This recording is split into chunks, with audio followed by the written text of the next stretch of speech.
1,00,000 మంది శివభక్తులతో కలిసి మహారుద్రాక్ష పూజలో పాల్గొనండి. వెంటనే కాల్ చేసి మీ పేరును నమోదు చేసుకోండి. నమస్తే రమగారు. నమస్తే జయ. రమగారు, పిల్లలు మొండితనంగా ఉంటారు. ఎలా అంటే ఏదైనా ఒక వస్తువు పాడైపోయింది, నాకు అదే కావాలంటారు. ఒక బొమ్మ విరిగిపోతుందా, నాకు ఆ బొమ్మే కావాలి. దాన్ని ఎంత రీప్లేస్ చేద్దామన్నా కూడా అసలు యాక్సెప్ట్ చేయరు. అట్లా అంటే అదొక మొండిగా బిహేవ్ చేస్తారు. ఏదన్నా చూసారనుకున్నా నాకు అది కొని పెట్టాల్సిందే అంటే ఎంత మాయ చేద్దామన్నా కూడా మన మాటలకి లొంగరండి. ఎట్లా రమ్మగారు, ఏం చేయాలి? అలవాటు చేస్తే అలాగే ఉంటారు. మరి అలవాటు చేయటమే కదా. ఏదైనా పిల్లల దగ్గర 80% మనం నేర్పించినవే మన మీదకి వస్తాయి. మనమే నేర్పిస్తాం వాళ్ళకి. ఒక్కసారి దొరుకుతాము, ఇంకా పట్టుకుంటారు. దొరకకుండా ఉండాలి. మనం పిల్లల దగ్గర లొంగిపోతాం కదా. పిల్లల దగ్గర వీళ్ళకి రేపొద్దున దొరుకుతామేమో, ఇవాళ ఎత్తుకుంటే రేపు మళ్ళీ అడుగుతారేమో, అలా అనిపించదు మనకి. ఆ ముద్దు, ఆపేక్ష, ప్రీతితోటి, సరదాతోటి చేసేస్తాం. 4-5 సార్లు చేశాక 5వ సారి ఎందుకు చేయమంటారు పిల్లలు. అంతే. మనం చేసింది మనం మర్చిపోతాం కానీ వాళ్ళు మర్చిపోరు. అవును. మనం కొనుక్కొచ్చింది, సాగిచ్చింది, పిల్లాడు ఏడుచినప్పుడల్లా కాసేపు ఎత్తుకో అంటూ మనం ఈజీగా పక్క వాళ్ళని కాసేపు ఎత్తుకోవచ్చు కదా, ఏడిపించకుండా అని అనేసింది మనకు గుర్తుండదు. వాళ్ళకి మాత్రం ఏడిస్తే ఎత్తుకుంటారని గుర్తుంటుంది. ఓకే, దానికోసం ఏడుస్తారు. పిల్లల మొండితనాలు సాధారణంగా మన పెంపకపు రిఫ్లెక్సెసే. రిఫ్లెక్స్ అనకూడదు, రిఫ్లెక్షన్సే. అన్ని ప్రతిబింబాలే అవి. మొండితనం ఉందంటే మరి మనం నేర్పించాము. వాడు మొండికెత్తితే నువ్వు అంతకంటే మొండికెత్తు. బాపు గారిదే జోకు. ఓ పిల్లాడు ఏడుస్తుంటాడు. పిల్లాడు గట్టిగా ఏడుస్తుంటే వాడు ఏడు మాన్పాలంటే ఏం చేయాలి? అమ్మా నాన్న వాడికి చెరుకో పక్కన కూర్చొని అంతకంటే గట్టిగా ఏడవాలి. వాడు పిక్కమ వేసి అటు ఇటు చూస్తుంటాడు మరి బాపు గారి కార్టూన్. ఓకే, మనం కూడా మొండికెత్తాలి. కొన్నిటికే మొండితనం, అన్నిటికీ మొండితనం కాదు.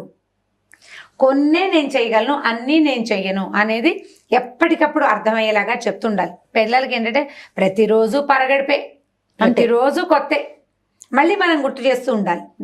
వాడు గుర్తు చేస్తాడు, మనం గుర్తు చేస్తూ ఉండాలి. ఇప్పుడు మనం కథలు చెప్పుకుంటాం కదా. మర్యాద రామన్ కథల్లో ఒక కథ, ఇట్లా మొండితనపు కథ ఒకటి ఉంది, చెప్తాను చూడండి. చెప్పండి. మర్యాద రామన్ కథ ఆల్రెడీ 2 కథలు చెప్పాం కదా మనం. 2 చెప్పామా? చెప్పాం. 2 కథలు చెప్పాము. నిజమైన తల్లి ఎవరు చెప్పాము. రెండోదేమో పాలపైరం, నెయ్యి, అప్పు తీసుకున్న నెయ్యి కథ ఒకటి చెప్పాం. ఇది 3వ కథ. 5-6 కథలు చెప్తానన్నాను మీకు, గుర్తుపెట్టుకోండి. అలాగే రమ్మగారు. ఇది 3వ కథ చెప్తున్నాం.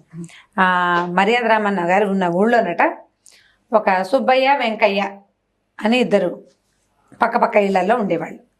మరి పక్కంటే పక్కనేం కాదు, ఆ పాత రోజుల్లో ఆనుకుని ఉండేవి కాదుగా ఇళ్ళు, విశాలమైన పెరళ్ళు అవి ఉండేవి. అయితే ఈ సుబ్బయ్య ఊరెళ్తూ తన దగ్గర ఉన్న ఒక గుర్రాన్ని, ఈయన ఏంటంటే ఒక 15 రోజులు తీర్థయాత్రలకు వెళ్తున్నాడు. వాళ్ళ ఇంట్లో ఒక గుర్రం ఉంది. ఈ గుర్రాన్ని ఈ వెంకయ్య గారింట్లో కట్టేశాడు. ఏం చెప్పాడంటే, గడ్డి కాదా మా దొరలో నుంచి వాడుకో, దీన్ని కాస్త చూసుకోనైనా, అక్కడే కట్టేస్తే ఒంటరిగా ఉండలేదు, మా ఇంట్లోనే కట్టేయచ్చు, నువ్వు అక్కడే గడ్డి చూస్తావనుకో, కానీ ఇది ఉండదు, ఒంటరిగా ఉండలేదు, మనుషులు అలవాటు అయ్యారు కదా, ఇక్కడ కొంచెం మీరు పిల్లలు సందడిగా తిరుగుతూ ఉంటారు కాబట్టి మీ కొట్టంలో కట్టేసుకోమని సుబ్బయ్య గారి గుర్రాన్ని తెచ్చి వెంకయ్య గారి వసారాలో కట్టేశారు. సరే, ఈ గుర్రం 10-12 రోజులు బాగానే ఉంది. ఇంకో 2-3 రోజులుగా యజమాని వస్తాడనగా దానికి ఏదో చిన్న జబ్బు చేసింది. ఓ రోజంతా గడ్డి తినలా, ఎందుకో తింటలేదని వీళ్ళు అనుకున్నారు. గుర్రాలు అవి పెంచిన వాళ్ళు కాదు వీళ్ళకి తెలియదు పాపం. ఆ 2వ రోజు నీళ్లు కూడా తాగట్లేదని వీళ్ళు ఏం చేశారు, ఓ వైద్యుడిని పిలిచారు. వాడు దీనికి వాతం చేసింది అన్నాడు. 3వ రోజు తెల్లారి కల్లా గుర్రం గస్స చచ్చిపోయింది పాపం. అప్పటికే దానికి వృద్ధాప్యం ఉంది.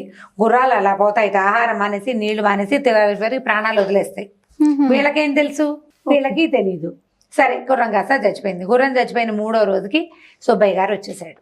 వచ్చేస్తే ఈ వెంకయ్య అన్నాడు, నువ్వేమనుకోకు సుబ్బయ్య, మా వాకిట్లో కట్టేసే ఒక గుర్రం కాస్త చచ్చిపోయింది, నా పొరపాటు ఇంకోటో తెలియటం లేదు, ఇలా పోయిందంటే హాత్ తెరి నా గుర్రాన్ని చంపేసావా, తీసుకురా నా గుర్రాన్ని నాకు పట్టరా అన్నాడు. అయ్యో రామ, ఇదేమిటి ఇంత గోల అయ్యేసరికి ఈ సుబ్బయ్య అన్నాడు. వెంకయ్య ఏమన్నాడంటే, అది కాదు సుబ్బయ్య, పోనీ మా ఇంట్లో పోయింది, గుర్రం రేట్ ఎంతో చెప్పు ఇచ్చేస్తా, నాకు రేట్ వద్దు, నా గుర్రమే కావాలి నాకు.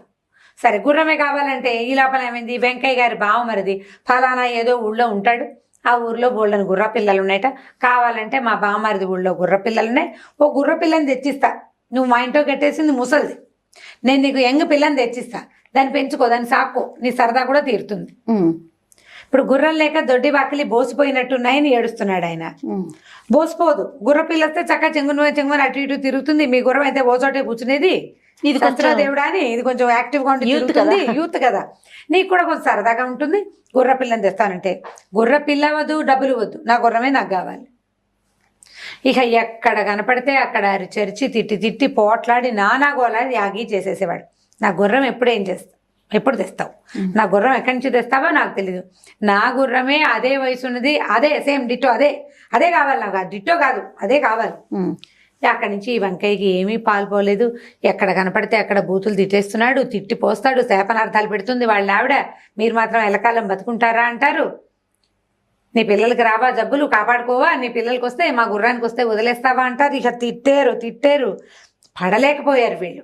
ఇంటిల్లిపాది వాళ్ళ ఆవిడంది, ఏమిటయ్యా ఈ గోల, గోల ఏమిటి, గుర్రం పోయింది, పోని నువ్వు ఇంకోటి ఇస్తాను నాకు వద్దంటున్నాడు, పద న్యాయాధికారి దగ్గరికి వెళ్దాం, ఈ గోల అనగాలి. తెల్లారు లేస్తే వాళ్ళు కనపడంగానే ఆవిడే తిడుతుంది, ఆయన తిడుతున్నాడు. పిల్లల్ని బయటికి వెళ్ళనివ్వటలేదు వాళ్ళు, కనపడంగానే వీళ్ళకి రావా మాయరోగాలు అని. ఇప్పుడు ఊళ్ళలో అలా ఉంటే కదా శాపనార్థాలు పెడుతుంటారు. పడలేకపోతున్నాం, ఎవరినైనా సలహా అడగమంటే ఈయన ఏం చేశాడు, ఈ వెంకయ్య గారు కొంచెం బుద్ధిమంతుడు పాపం, ఇంత గోల పడలేకపోతున్నాడు.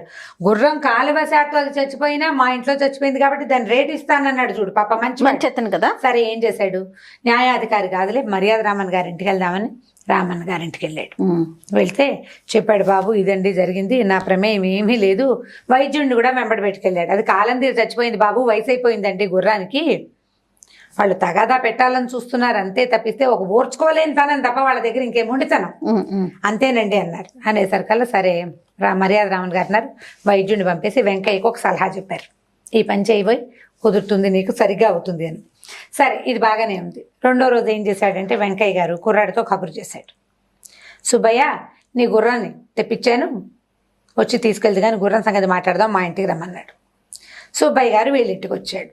వస్తూ ఉంటే ఏమైంది, తలుపు తోసుకుని రావాలి, వాకిలి తలుపు తోసుకుని లోపలికి వచ్చాడు. తోసుకుంటే ఈ తలుపుకి ఆనించి దొంతులుగా 3 దొంతులు 4 దొంతులు కుండలు పెట్టున్నాయి పైకి. ఈ తలుపు తోసేసరికల్లా కుండలకు తగిలింది, తలుపు వెళ్ళి పగిలిపోయినాయి. కుండలన్నీ భళ్ళుమని, కుండకే ఉంది ప్రాణం దానికి, క్షణాల్లో మొత్తం కుండలు పగిలిపోయినాయి. లబో దిబోమని వెంకయ్య పెళ్ళాము గోల పెట్టేశారు. అదేమిటి అన్ని దొంతులు దొర్లిచ్చావు, పోనీ ఓదంతైనా మిగిల్చావు కాదు, ఉన్న 4 దొంతులు దొర్లించేస్తే ఎట్లా, మా తాతల నాటి కుండలు లోపల ఉండేవి ఇప్పుడే బయట పెట్టాము, కాస్త ఎండకి ఎండుతాయి వానకు తడుస్తాయని బయట ఉంచాము, ఇంత పని చేసావు, కట్టు నా కుండల సంగతి చూడమన్నారు. అనేసరికి సుబ్బయ్య అన్నాడు, అయ్యో పొరపాటు అయిపోయింది, నేను ఇంత విసురుగా తోద్దాం అనుకోలేదు, కొద్దిగా దోసాయిన తలుపు తగిలింది, పోన్లే నువ్వు గుర్రం ఖరీదు ఇచ్చే, నేను కుండలు ఖరీదు ఇచ్చేస్తానన్నాడు. కుండ ఖరీదు కాదు, మా తాతల నాటి కుండలు మేము జాగ్రత్తగా దాచుకున్నాం, కుండే కావాలి నాకు, ఈ పగిలిపోయిన కుండలు అతికించిస్తావో గతికించిస్తావో నాకు తెలియదు, కుండలు కావాలంతే, మా కుండలు మాకు కావాలి. అక్కడి నుంచి వాళ్ళ ఆవిడే వీళ్ళావిడే కలిసి జుట్టు పట్టుకుని కొట్టుకున్నారు. వీళ్ళిద్దరూ యథాశక్తి తిట్టుకున్నారు. ఇప్పుడు గుర్రం పక్కకి వెళ్ళిపోయి కుండ వచ్చింది లైన్లోకి. ఓకే, ఈ కుండల బేరం తెగలేదు. తెగపోయేసరికల్లా ఊళ్ళో వాళ్ళందరినీ ఏమిటో ఇట కొట్టుకుంటారు పొద్దు నుంచి సాయంత్రం దాకా, పదండి మర్యాద రామన్ గారి దగ్గరికి వెళ్దాం ఆయన చెప్తాడు అని అనేసరికల్ వెళ్ళారు.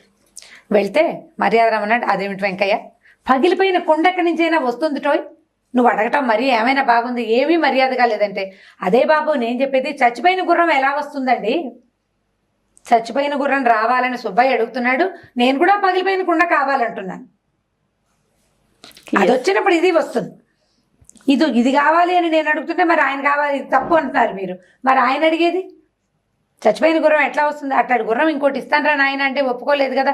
ఇప్పటికి 15 రోజులుగా మా ఇంటికి 10ని తిట్టినవాడు తిట్టినట్టే ఉన్నాడు, దీనికి ఏం చెప్తారో చెప్పండి అన్నాడు. అనేసరికి ఆయన మొహం, సుబ్బయ్య గారి మొహం తెలా పోయింది. తమ గుర్రం చచ్చిపోయిందన్న అక్కసుతోటి ఓర్వలేని తనంతో తిట్టాడు కానీ చచ్చిపోయిన గుర్రం రాదని అతనికి మాత్రం తెలీదు.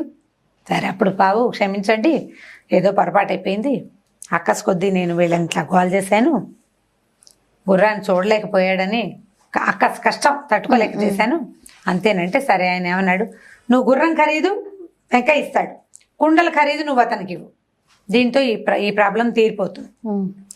నెల రోజులు కొట్టుకున్న తగాదా 1 రోజులో తీరిపోయింది. వీళ్ళ కుండల డబ్బులు వచ్చేసినాయి, వాళ్ళ గుర్రం డబ్బులు వచ్చేసినాయి, ఎవరి దాన్ని వాళ్ళు మళ్ళీ పక్క ఇళ్లలో సర్దుకున్నారు. జనాలంతా ఈ వీడి వెంకయ్యకి ఐడియా వచ్చినందుకు నాకు రాలేదు ఐడియా, రామన్న గారు ఈ సలహా చెప్పారు నిన్న, ఆయన చెప్పిన సలహా ప్రకారమే కుండలు కొని తెచ్చి పేర్చి పెట్టాను అని చెప్పాడు. అతన్ని మార్చడానికి టిట్ ఫర్ టాట్ అనమాట ఇది, అంతే కదా, కుక్క కాటికి చెప్పు దెబ్బ అలాంటిది. ఒక మా మొండితనానికి ఇంకొక మొండితనమే మందు. ఓకే, ఎలా రమ్మగారు పిల్లలు మనం ఎలా అప్లై చేయాలి? పిల్లలు మాట విండు, ఏదో ఒక బొమ్మ కావాలంటారు, అంటాడు నువ్వు ఇది చేస్తేనే నేను ఇది కొంటాను, నువ్వు ఈ 10 రోజులు మళ్ళీ దీని పేరు ఎత్తితే కొను, 1 వీక్ దాకా ఈ బొమ్మ పేరు ఎత్తకుండా నువ్వు ఉండగలిగితే కొంటా. ఆ లోపల మర్చిపోతాడు వాడు. ఓకే, ఒకళ్ళు జగజ్జంత్రులు గుర్తుపెట్టుకుంటారు, ఆ గుర్తుపెట్టుకున్న వాడి మధ్యలో అనేస్తాడు, అన్నావు కాబట్టి నేను కొన్నాను, నువ్వు కూడా గుర్తుపెట్టుకోవాలి. ఫలానా వస్తువు ఏదో కావాలి, లేదా అక్కడెక్కడికో తీసుకెళ్ళాలి, ఆ సినిమా కావాలి, ఈ జత బట్టలు కావాలి, 90 మార్కులు తెచ్చి 100 మార్కులు అడగండి మా పిల్లల్ని మరీ దురన్యాయంగా. 90 వాడికి 80 వస్తానుకో 90 తెమ్మనండి, 90 వస్తానుకో 95 తెమ్మనండి, ఒక 5 మార్కులు 4 మార్కులు అప్గ్రేడింగ్ చేయండి. ఓకే, నీ రూమ్ మొత్తం నీట్గానే ఉండాలి, ఒకరోజు అంటైడీగా ఉన్నా నేను కొన్నాను. ఇది బ్రైబింగ్ ఒక రకంగా చెప్పాలంటే. ఏమనాలి మనం? బేరం ఆడడం, పర్వాలేదు, ఆరోగ్యవంతమైన బేరాలు ఆడచ్చు.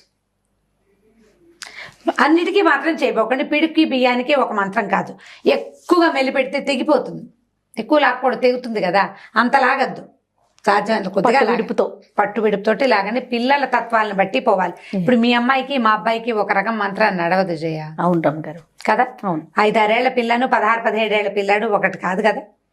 ఈ పిల్లకి మొండితనం, దాని మొండితనానికి తగ్గ మొండితనం మనకు ఉండాలి. పెద్దవాళ్ళ మొండితనానికి తగిన మొండితనం కూడా మనం తెలుసుకోవాలి. మన పిల్లలు పెరుగుతుంటే వాళ్ళతో ఏది నడుస్తుందో నడవదో, ఏ పిల్లతోటి ఆ పిల్లదే. అవును కదా, తల్లులుగా మనకు తెలిసి ఉంటుంది కాబట్టి వాళ్ళని బట్టి మనం ఇప్పుడు నేను మా అబ్బాయితో చేసేది నేను మీ అమ్మాయి దగ్గర అప్లై చేయమని చెప్పకూడదు. నేను చేశాను అంటే వాడు 17 ఏళ్ల పిల్లాడికి ఒక రకంగా ఉంటుంది, చంటి పిల్లకి ఒక రకం, చిన్నపిల్ల కదా, 6 ఏళ్ల చిన్నపిల్ల వేరేగా ఉంటుంది. దాని మనస్తత్వాన్ని బట్టి దానితోటి పోవాలి. చూసుకుని మీ పిల్లల మనస్తత్వాలను వాళ్ళు ఎవరో చేశారని మనం చేయకూడదు. తెగేదాకా లాక్కండి, కానీ లాగడానికి ట్రై చేయండి, తెంపద్దు. ఓకే రమ్మగారు, థ్యాంక్ యూ అండి.